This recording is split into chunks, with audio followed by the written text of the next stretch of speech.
Ba't kanina ka pa walang kibo? Nag-aalala lang ako eh. Saan? Kay Grigor. Ha? Bakit? Mukha naman siyang mabait ah. Althea, huwag ka basta-basta maniniwala sa mga pinapakita niya. Hindi ganun yung Grigor na nakilala ko noon. The champ is here! The champ is here! Sakto pala dating natin dito eh. Meron tayo pang target practice, oh. Hindi magandang biro yan. Relax ka na, Ben.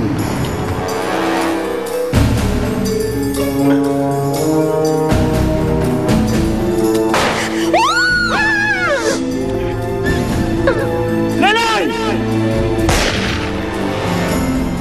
Saan niyo ba siya nakilala? Well, sabi ni Tito Bong, investor daw siya, kliyente niya sa shop. Mas mayaman daw. Yun ang alam ko.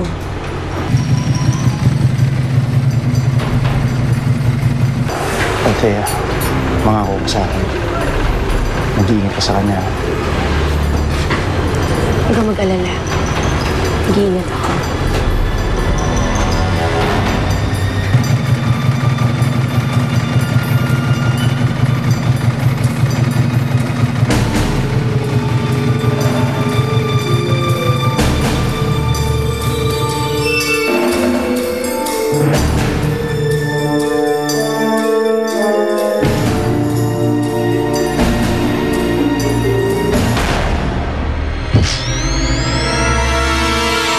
Anong ni-wish mo?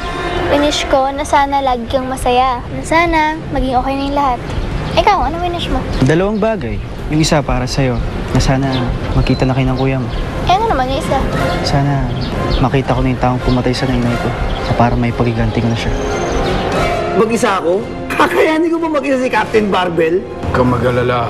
Takot si Captain Barbell sa elementong nanakawin mo sa museum. Kahit gustuhin niya, hindi kanya magagalaw. Tigan! Tigan! Captain Barbell, we have a situation. Tatakasan mo ko para sa lalaki lang? Kahit anong gawin nyo, hindi pa rin magbabago yung pagtingin ko kay Tenkep. Nahuli nila ako! Magdusa ka! Tama na, Bong! Ano ka ba? Ginagawa ko to para sa'yo. Wala sa usapan natin. Nasasaktan mo si Althea para magustuhan lang niya ako. Nakuha ko ng Escobar. Good. Humanda ka, Captain Barbell.